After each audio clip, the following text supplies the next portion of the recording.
Hi, this is Diane Lovetobake on YouTube, and what we're going to make are cookies. These particular cookies, well, if you don't like pineapple, you might not like this cookie.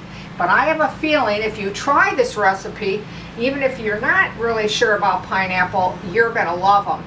And what it is I actually am making candied pineapple nut cookies. And what's so nice about this recipe is that you can interchange the dried fruit that I'm going to be putting in as well as the candied fruit too. But in particular, I like this pineapple one. I think it's just delicious. So let's get started. Now, I no longer put the ingredients list or recipe below the video, and I'm really sorry about that, but I'll explain later, as I explain in all my videos.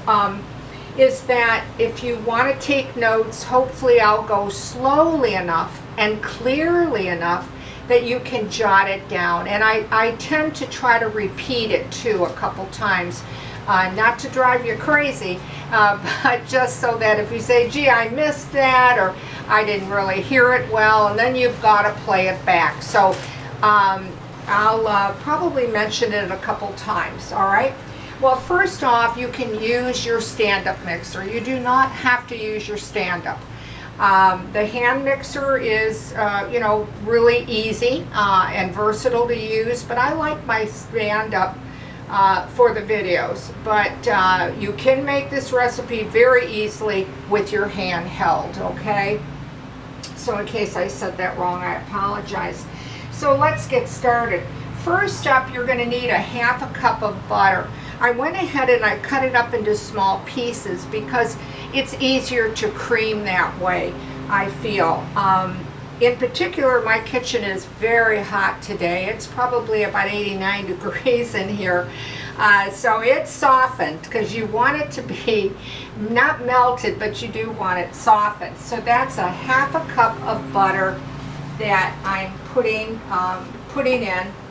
And I'm going to just break it up for a few seconds with my paddle. Now, I want to warn you about the sound. The mixer can be loud, so I'll give you a heads up so that you can make adjustments on your end in, lowering it or whatever that you want to do. So I'm going to turn on my mixer.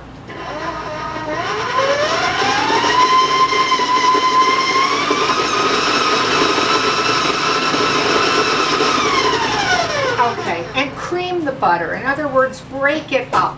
And it depends whether you're using the handheld or the stand-up and the speed you use, how long it's going to take you. But just make sure that it's broken up well, it's creamed well.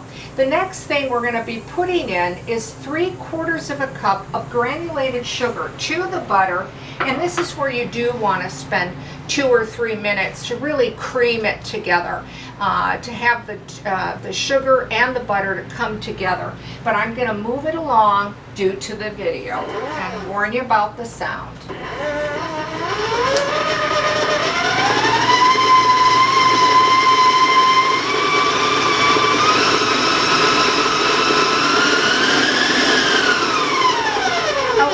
Spend that 2 or that 3 minutes or whatever it will be, and it'll be well worth it. But again, I'm moving it along.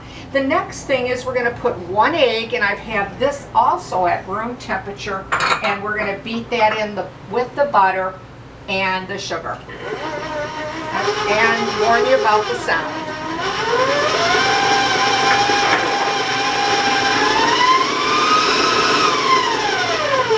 Okay. Now, when you beat that egg in, again, you're looking for a nice, light, fluffy texture. I just want to get to the sides of my mixing bowl and at the bottom where it tends to stick. So I'm going to turn my mixer on just for another second or two.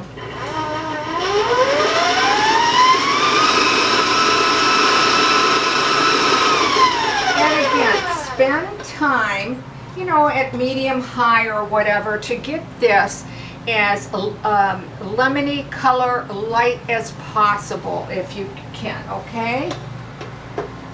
the cookie will turn out better. I think it turns out lighter. I really do. Okay. All right. The next thing that we're going to do is that we're going to talk about our dry ingredients, and you're going to need 1 1/4 cups of all-purpose flour, and I just have my little whisk here. You can use a spoon or a fork, and I'm going to be putting in a 1/2 teaspoon of baking soda, so that's a 1/2 teaspoon, and I'm going to give it a good stir. You're also going to be putting in a 1/2 teaspoon of salt. And again, I'm just giving it a stir. The last dry ingredients I'm going to put in is a 1/2 teaspoon of cinnamon. And I must tell you, I like cinnamon, so I actually put it kind of heaping. I don't level it off, but you might prefer just to make sure that you level that 1/2 teaspoon off. Unless you're like me and you like cinnamon, I round it off. Okay, so that'll be up to you. Now, what we're going to do next, of course, is just start to slowly put the dry with the wet.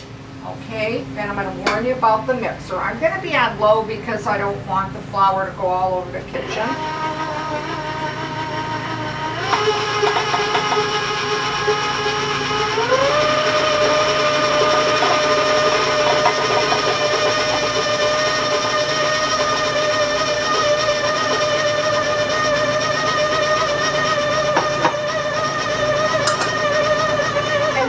Just raise my speed so that the blade will clean the sides of the bowl.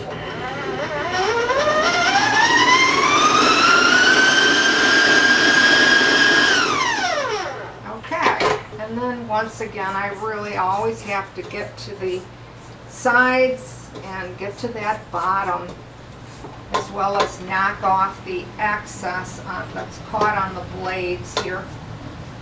Okay. You don't want to overbeat your cookie dough, because I really believe it becomes more dense and heavy, the cookie. But you do want it, you know, mixed well. You do want to make sure it's blended well. So I'm going to turn it on just for maybe 5 seconds.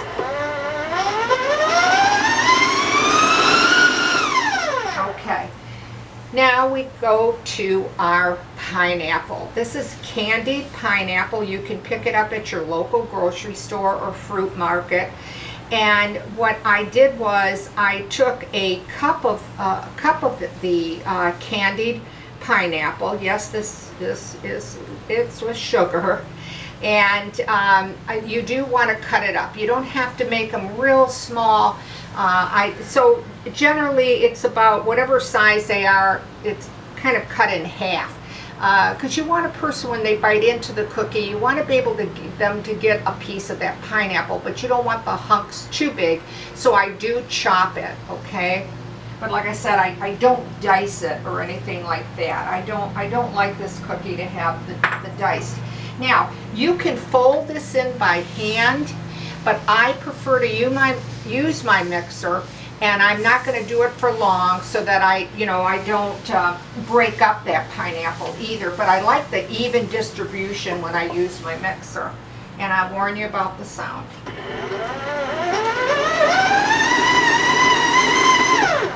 Okay. And by using the mixer and at a low speed, it won't, break up the pineapple or the pineapple to lose its integrity. The next thing is I put dark raisins in. If you don't like dark raisins, you can use the golden raisins if you prefer. And what I did again was I took a 1/2 cup of raisins and then I just chopped them. Again, I didn't dice them. They're probably in halves. Okay, and I'm going to, just with my hands here, is to put them in and blend them with the pineapple. So I'll warn you about the sound. Okay, now the last thing are the nuts. Now, for some people that don't like nuts or they can't eat nuts, well, leave it out, and this cookie will be delicious. What I did was here is that I took a cup of, actually they were walnuts in pieces, and I cut them. I just roughly chop them.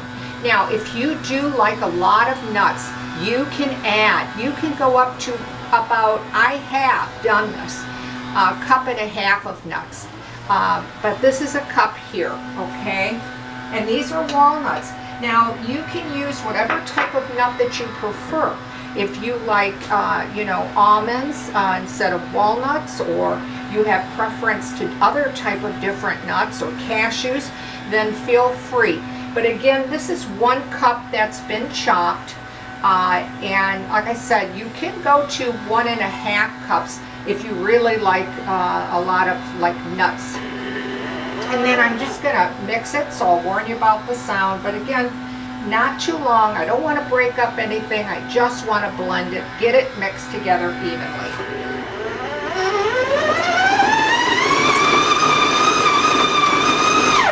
Okay. Now I'm going to take out my paddle. Just take off my excess here. I'm going to show you what the cookie dough looks like. Okay. And we'll put that aside for the moment. And I might get this out of the way. Now, you will go ahead and use your parchment paper or grease your pan. Yeah, I don't find it works well if I just spray it. The cookies tend to stick. I think it's because of the high sugar content. I'm not 100% sure of that, but that's what I'm thinking. So either grease it or use your parchment. Now with your parchment, it will have maybe a little bit of stick to it. So when it comes out of the oven, when your tray comes out, you put it on your cooling rack. You know, try removing them within, you know, that 3 or 4 minutes, so that you won't have a tough time lifting them from your parchment paper. And it's not hard. It's not like it rips the paper or anything like that, but you know, I like things easy, you know. All right, I'm going to also talk about this scoop I'm using. This particular scoop is about 2 tablespoons. Now, with this size, I get about 3 dozens, maybe 4. It really depends. If you're going to go down to 1 teaspoon, you could probably get up to 7 dozens of these cookies, but I think they're kind of small. I don't like a real big cookie, but I don't like the really tiny, tiny ones either. So it'll be up to you. But this is the scoop that I'm using today. And you do want to put them about 2 inches apart, so you know, to give them some room to spread. That kind of thing. And I'm not going to bore you with putting cookies down on parchment paper here, but you get my drift, okay? And this is how I'll show you the cookie batter looks like. Now this particular cookie, when it bakes up, the kitchen just smells so good. It will have a, you know, it's a wet, very sticky dough. It feels like a very heavy dough or a dense dough, but when they bake up, they're not heavy or dense, not, you know. All right, so I'm going to wash my hands quickly because I want to show you the finished product.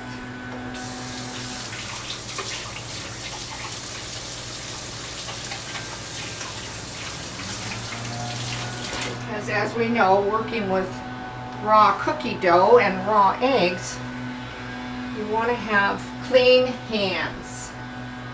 Okay, and this is how they bake up. They will be, let me show you this one. I wanted to show you one that showed more the nuts, but it'll have a light golden brown to a medium golden brown. Now bake them at 375, but I do want to keep to tell you to keep in mind all our ovens set up so differently. They really do. So I will tell you that they can come up as early as 10 minutes. They really can. 10 to 12 minutes. I start checking mine around 8. So you know how your oven is and the temperatures and that kind of thing. You don't want to bake them too long. You don't want to dry them out, but you don't want them raw. You don't want them gooey when you break into them, you know. And you do want to make sure that the edges are kind of a golden brown. The top will have a slight golden brown to even a pale, you know, on the top. Now this particular cookie is a hard surface on the top and on the bottom, but when you break it open, then you see the chew in it. You'll see from the candied pineapple and the fruit. And you can see how, as I'm pushing it together, how it comes together. But it just is delicious. And when you bite into it, you can, you know, you really feel like you're eating a cookie. That's the best way to put it. And of course, the longer you bake them, they'll be a little bit drier on the inside. But again, I like just what I have showed you, because you like to have that little bit of that chew inside of it, and you can really appreciate that once you bite into it and taste the candied pineapple. So there you have it. It's a quick and easy little recipe to make really delicious little cookies of these candied pineapple nut cookies. And remember, if you don't like those nuts, just leave them out and it still will come out really delicious.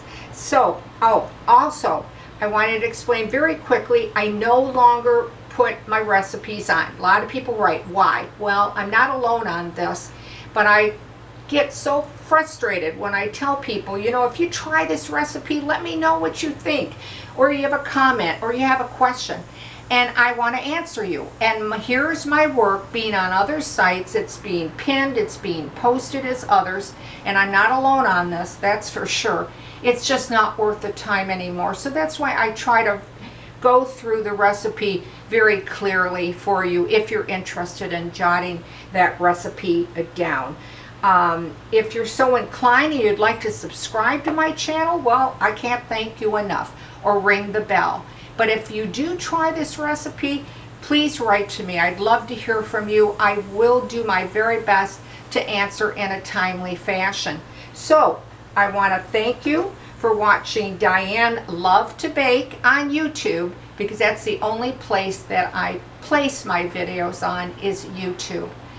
Thanks for watching. Again, stay well, stay safe, and I'll see you soon.